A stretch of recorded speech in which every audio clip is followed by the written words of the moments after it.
একটা অধ্যায় যদি খুব ভালো করে বুঝতে হয় তাহলে ওই অধ্যায়ে সূত্র সম্পর্কে পূর্ণাঙ্গ ধারণা থাকতে হয়। তো আজকে আমরা অনুশীলনী 4.2 অর্থাৎ লগারিদম অধ্যায়টা আলোচনা করব। এটা খুবই সহজ এবং গুরুত্বপূর্ণ একটি অধ্যায়। তো আমাদের এই অধ্যায়ে অল্প কিছু সূত্র আছে, যদি এই সূত্রগুলো আমরা ভালো করে আয়ত্ত করতে পারি তো আশা করি এই অধ্যায় থেকে যত টাইপে যেভাবে প্রশ্ন আসুক সকল প্রশ্নের অ্যান্সার আমরা করতে পারবো।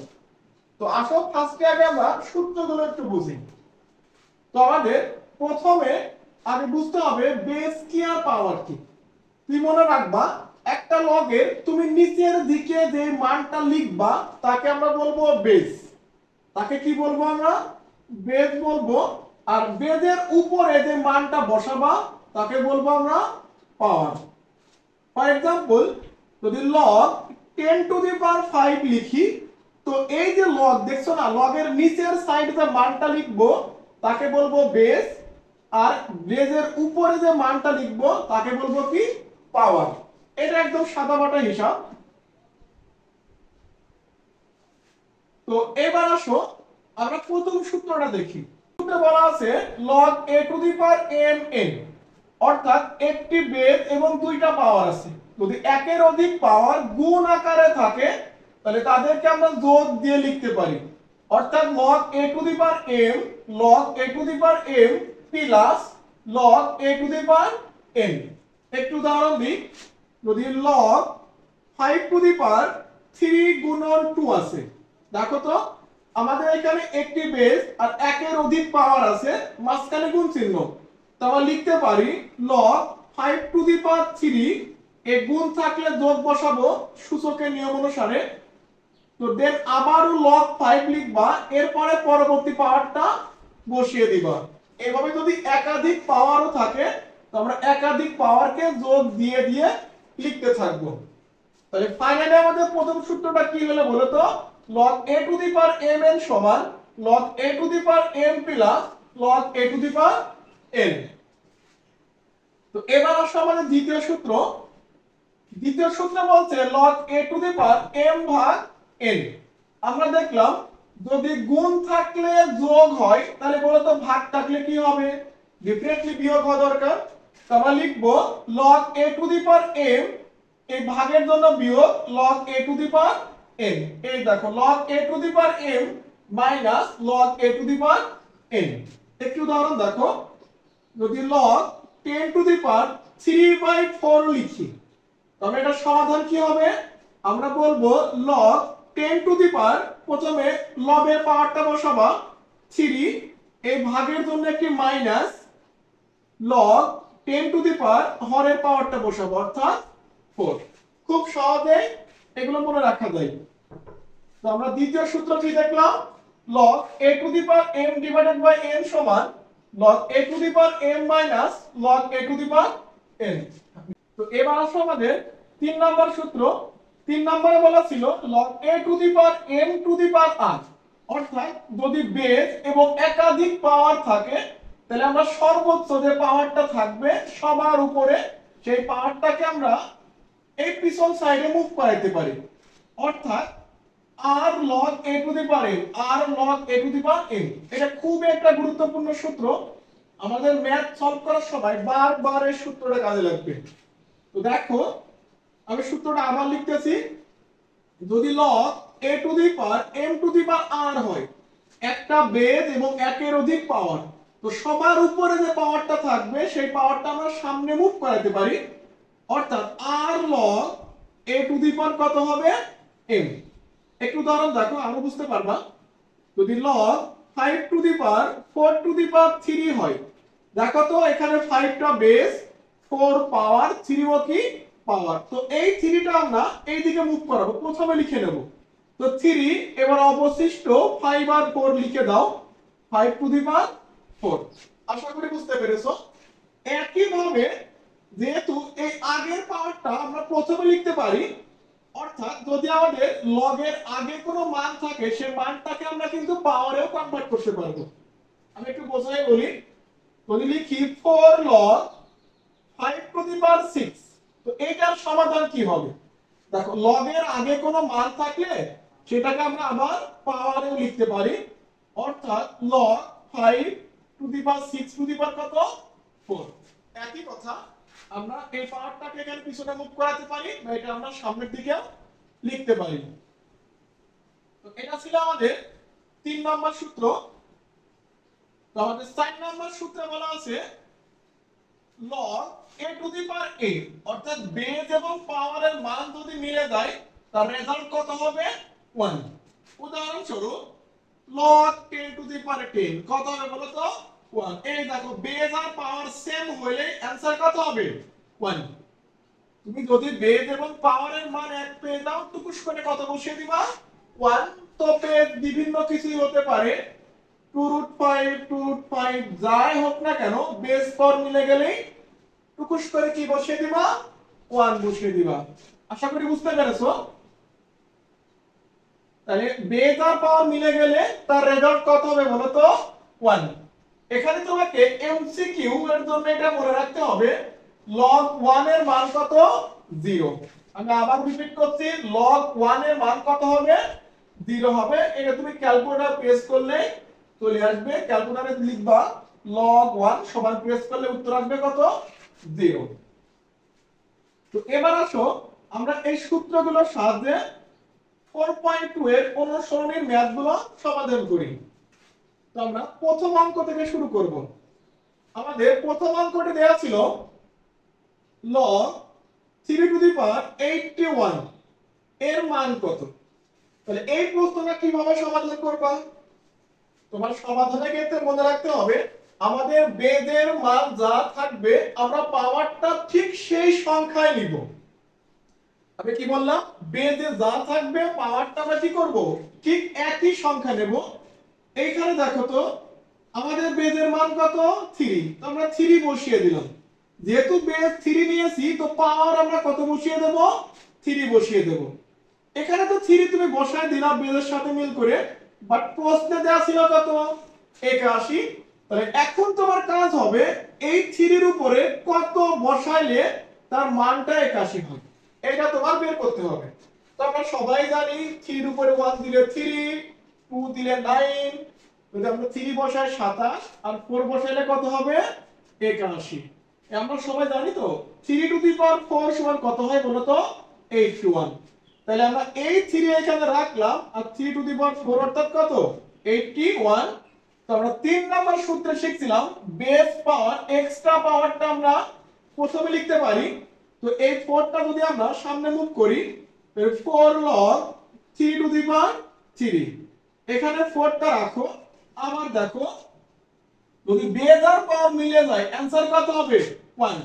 তাহলে log 3 3 মিলে গেছে বেস পাওয়ার এর आंसर কত হবে 1। এই পুরোটার রেজাল্ট কত হবে 1। তাহলে 4 * 1 মানে 4। আশা করি বুঝতে পেরেছো, খুবই সহজ একটা অঙ্ক। এটা ছিল আমাদের 1 নম্বরের ক নম্বর প্রশ্ন। তো এখন আমরা 1 নম্বরের খ নম্বরটা করব। তো এই প্রশ্নটা আমাদের অনেকটা সূচক রিলেটেড। তো আমরা কিভাবে সলভ করব, আমরা ফার্স্টে লিখব log 5। এখন দেখো এই যে যদি রুটের মধ্যে কোনো মান থাকে, রুটের মধ্যে কোনো মান থাকে তাহলে এই মানটাকে লিখে নিবা। এখানে 5 লিখবা আর রুটের জন্য 1 দিয়ে ভাগ দিবা। আমি কি বললাম এই 5 তো বেজ অবশ্যই বসাবা। এবার রুটের মধ্যে যে মান থাকে সেই মানটা বসাবা। এবার রুটের জন্য 1 দিয়ে ভাগ দিবা। যদি রুটের এখানে কোনো মান দেওয়া থাকে সেই মানটা বসাবা, না থাকলে 2 বসাবো। আমাদের এখানে দেওয়া আছে কত বলো তো 3, তো আমরা এখানে 3 বসিয়ে দিলাম। আশা করি বুঝতে পেরেছো। আচ্ছা আমি একটু সূত্রটা দেখাই তোমাদের। যদি আমাদের সূত্র হয় যে n ঘনমূল a, তাহলে এটা হবে এই a টা এখানে রাখবা, রুটের জন্য 1 দিয়ে ভাগ দিবা, এরপরে n টা এখানে বসিয়ে দিবা। আশা করি বুঝতে পেরেছো। তো আমরা মানটা বসিয়ে দিলাম, বেস পাওয়ার 1/3 এক্সট্রা পাওয়ার এটা সামনের দিকে মুভ করাও 1/3 log 5 টু দি পাওয়ার 5। তো 1/3 আমরা 4 নাম্বার সূত্রে দেখছি বেস পাওয়ার মিলে গেলে কত হবে 1। তো log 5 টু দি পাওয়ার 5 সমান কত 1, 1 দ্বারা গুণ করলে কত হবে 1/3। তাহলে এটা ছিল আমাদের খ নম্বর প্রশ্নের সমাধান।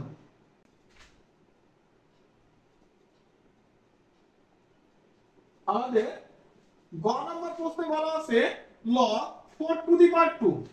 দেখো যখন আমরা প্রথম অঙ্কটা করি ক নম্বর, তখন বলছিলাম বেস যা থাকবে তুমি পাওয়ারের মানটা তাই নিবা। বেস যা থাকবে পাওয়ারটা কি নেব, তাই বসা দিতে হবে তোমার। তো যেহেতু এখানে বেজের মানটা আমাদের 4 আছে, তুমি বেজের সাথে মিল করে পাওয়ারটাও কত বসিয়ে দিলে 4। কিন্তু এটা কিছু হইলো, এখানে মান দেয়া ছিল 2, তুমি নিয়ে ফেলছো কত 4। তাহলে যদি এই 2 এর সাথে 4টা ব্যালেন্স করতে হয়, তাহলে দেখো তো আমরা জানি না √4 এর মান কত বলো তো 2। √4 এর মান কত 2। তাহলে যদি এই রুটটাকে এই 4টাকে আমরা একটা রুট বসিয়ে দিই, তাহলে এই পুরো ভ্যালুটা কত হয়ে যাবে বলো তো, এই 2 এর সমান হয়ে যাবে। বুঝতেছো তো আশা করি। আমরা ফার্স্টে বেজের সাথে মিল রেখে পাওয়ারটা বসিয়ে দিলাম। এবার প্রশ্নে দেয়া ছিল 2, আমরা নিয়ে ফেলছি 4। তাই 4 কে 2 বানানোর জন্য একটা রুট বসিয়ে দিলাম, কারণ √4 এর মান কত 2। তো এইবার দেখো log 4, আমরা 4টা রাখলাম। আমি আগে বলছিলাম যদি রুটের মধ্যে কোনো মান থাকে সেটা বসাবো, না হলে রুটের মান কত বলো হাফ।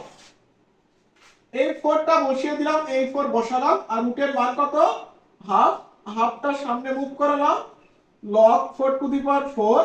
তো তুমি জানো বেজ আর পর মিলে গেলে কত হবে 1, অর্থাৎ ফাইনাল অ্যানসার হচ্ছে আমাদের হাফ।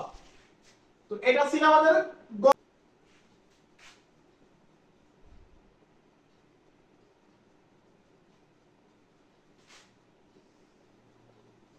তো ঘ নাম্বার প্রশ্নে বলা আছে 2√5⁴। এখানে বেজের মান কত বলো তো, এখানে বেজের মান হচ্ছে আমাদের 2√5। তো একটু আগে আমরা দেখে আসলাম আমাদের বেজের মান যা থাকবে পাওয়ারটা তাই বসিয়ে দেব আমরা। যেহেতু বেজের মান দেওয়া আছে 2√5, আমরা পাওয়ারও বসিয়ে দেব 2√5। তো এখন প্রশ্ন আছে 2√5 এর উপরে কত বসাইলে তার মানটা 400 সমান হবে। তো আমরা ক্যালকুলেটর প্রেস করব, ফার্স্টে 2√5 এর উপরে 1 বসাবা, তারপরে 2 বসাবা, 3 বসাবা, এইভাবে ট্রাই করবা। তো যদি আমরা 2√5 এর উপরে 4 বসাই, তাহলে এর মানটা কত হয় 400 হবে।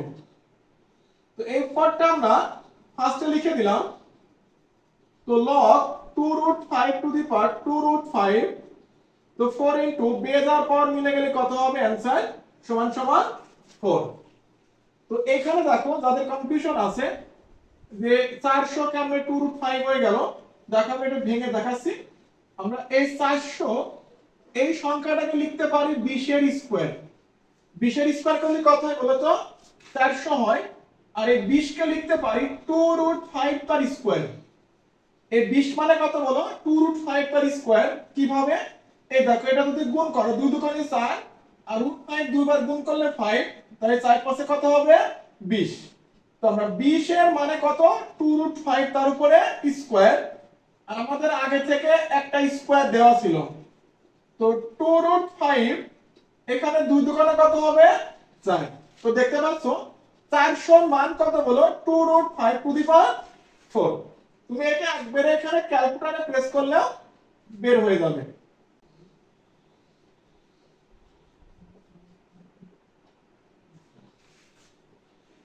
তো আমাদের ঘ নাম্বার প্রশ্নে বলা আছে log 5, অর্থাৎ বেজের মান 5 দেওয়া আছে, আর পাওয়ার আমাদের 3 ঘনমূল 5 √5। এটা সূচক রিলেটেড অঙ্ক। আমরা সূচক যেভাবে সলভ করতাম ঠিক একই ভাবে এই মানটুক সলভ করতে হবে। খুবই সহজ একটা অঙ্ক। তো দেখো এখানে কি আছে log 5, এই দেখো ফার্স্টে এখানে 5 বসিয়ে দাও। তো এই রুটের জন্য 1 দিয়ে ভাগ, এবার রুটের মধ্যে যে মানটা থাকবে সেই মানটা বসিয়ে দিবা। এখানে কত আছে বলো তো 3। এবার 5 বসিয়ে দিলাম, আর যেহেতু রুটের মধ্যে কোনো মান নাই তো রুটের মান হাফ, আমরা হাফটা বসিয়ে দিলাম এখানে। অর্থাৎ রুটের ভিতরে যদি কোনো মান থাকে এখানে ঘনমূল, সে ঘনমূলটা বসাবা, না হলে তুমি একবারে হাফ বসিয়ে দিবা। এবার log 5 নরমালি সূচকের নিয়ম, যদি দুইটার বেজ একই আর মাঝখানে গুণ থাকে তো দুইটা বেদের পরিবর্তে একটা লিখতে হয়, অর্থাৎ দুইটা 5 এর পরিবর্তে একটা লিখবো, আর গুণ থাকলে পাওয়ার গুলো যোগ করতে হয়, অর্থাৎ 1/3 প্লাস হাফ। তো log 5 যদি এটা তুমি লসাগু করো তাহলে আমাদের অ্যানসার আসছে কত বলো তো? এই 5টা লিখলাম, তাহলে 3 আর 2 এর লসাগু হবে 6। যদি 6 দিয়ে 3 এর ভাগ করো 3 2 6, আর 2 একের সাথে গুণ করলে 2 1 2, আর 2 দিয়ে 6 এর ভাগ করলে 3 2 6, 3 একের সাথে গুণ করলে 3 1 3। তো log 5 to the power 5 to the power 2 আর 3 যোগ করলে হবে 5 ডিভাইডেড বাই 6। এটা যদি আমাদের এক্সট্রা পাওয়ার, বেস পাওয়ার, এক্সট্রা পাওয়ার, এটা সামনের দিকে মুভ করা, তো 5/6 log 5 টু দি পাওয়ার 5। তো আশা করি তুমি জানো। তো এখান থেকে হচ্ছে 5/6 এই যে বেস আর পাওয়ার মিলে গেলে কত হবে? 1। তো ফাইনালি আমাদের অ্যানসারই থাকছে 5 ডিভাইডেড বাই 6। এটা হচ্ছে আমাদের 1 নম্বরের ক থেকে শুরু করে অঙ্গ পর্যন্ত। আশা করি সবাই বুঝতে পেরেছো। যদি এর মধ্যে কোথাও সমস্যা ফেস করো তো অবশ্যই জানাবা, সেগুলো সলভ করে দেওয়ার চেষ্টা করব। তো এখন আমরা 2 নম্বরের অঙ্কগুলো শুরু করব। তো 2 নম্বর অঙ্ক করার জন্য তোমাকে এক্সট্রা করে আরেকটি সূত্র মুখস্থ করতে হবে। তো সূত্রটা হচ্ছে আমাদের log a to the power x equal n। log a to the power x equal কত বলো? n। তো এই ধরনের অঙ্কের ক্ষেত্রে তোমার কাজ হবে এই n টাকে তুমি x এর স্থানে নিয়ে যাবে। n টাকে কোথায় বসাবা? x এর স্থানে বসাবা, আর x টা কোথায় চলে যাবে? n এর স্থানে বসবে। তুমি খেয়াল করে দেখো, আমরা কোথাও বেজের কোনো পরিবর্তন করিনি, বেজ যা আছে সেম আছে, শুধু n টা বসাবা বেজের পাওয়ারের কাছে, আর পাওয়ারটা বসাবা সমানের এই পাশে যে মান থাকবে সেইখানে। এই যে চেঞ্জ করলাম, চেঞ্জ করার ফলে লগটা বাদ চলে যাবে। তো আমাদের आंसर হবে a to the power n equal কত বলো তো? x। তো x এর স্থানে n বসাবো, n এর স্থানে কত হবে? x হবে, আর লগটা আমাদের ভ্যানিশ হয়ে যাবে। এইটা হচ্ছে আমাদের ফাইনালি সূত্র। তো তুমি অঙ্ক করলে আরো ভালো বুঝতে পারবা। তো 2 নম্বরে ক তে বলা ছিল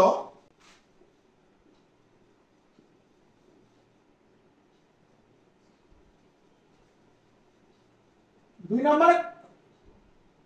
নম্বরে ক তে বলা ছিল log 5 to the power x equal 3।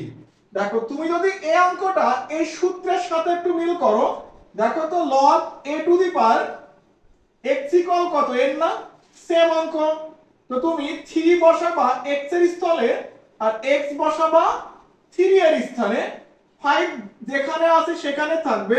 তাহলে 5 টু দি পাওয়ার 3 ইকুয়াল কত হবে বলো তো? x। আমরা 3 এর স্থানে x আর x এর স্থানে 3, আর লগটা ভ্যানিশ হয়ে গেল। যদি একটু সাজায় লিখি, x সমান সমান 5 এর কিউব মানে 5 3 বার গুণ করো, অর্থাৎ 125। এটা ছিল আমাদের ক নম্বর অঙ্ক। খুবই সহজ, শুধু আমরা এই দুইটা মান চেঞ্জ করলে হয়ে যাচ্ছে। তো আমাদের খ নম্বর প্রশ্ন হচ্ছে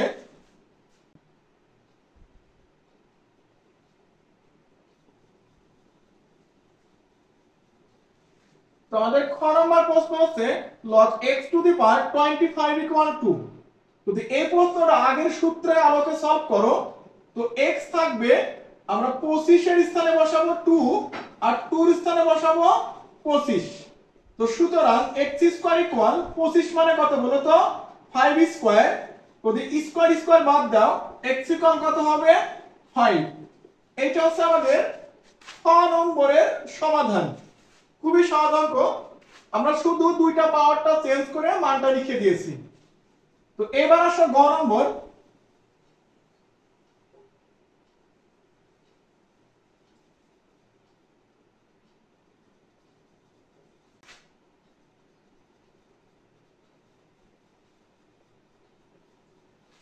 গ নম্বর প্রশ্নে বলা ছিল log x to the power 1 divided by 16 equal -2।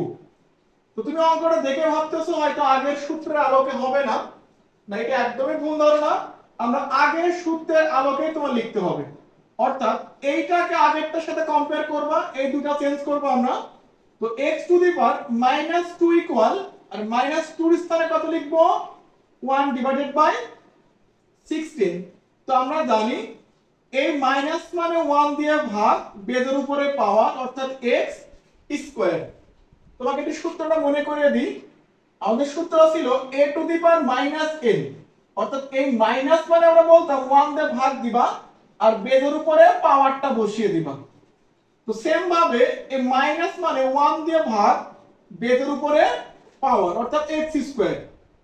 তো আর এই 16 কে আমরা লিখতে পারি 4 স্কয়ার, 4 4 16 হবে। তো যদি আমরা উভয় পক্ষ থেকে 1 1 2 2 বাদ দিই তো ফাইনালি আমাদের आंसर থাকবে x ইকুয়াল কত বলো তো 4। আশা করি বুঝতে পেরেছো। এইটা 1 এর সাথে গুণ করবা, এইটা 1 এর সাথে গুণ করবা, উভয় পক্ষ থেকে স্কয়ার স্কয়ার বাদ দিলে आंसर থাকবে x ইকুয়াল 4। তাহলে এই ছিল আমাদের 2 নম্বর। আজকের ক্লাস আমরা এখানে শেষ করতেছি। এটা আমাদের লেকচার 1। পরবর্তী ক্লাসে আমরা 3 4 এবং যে গুরুত্বপূর্ণ উদাহরণগুলো আছে সেগুলো সলভ করব।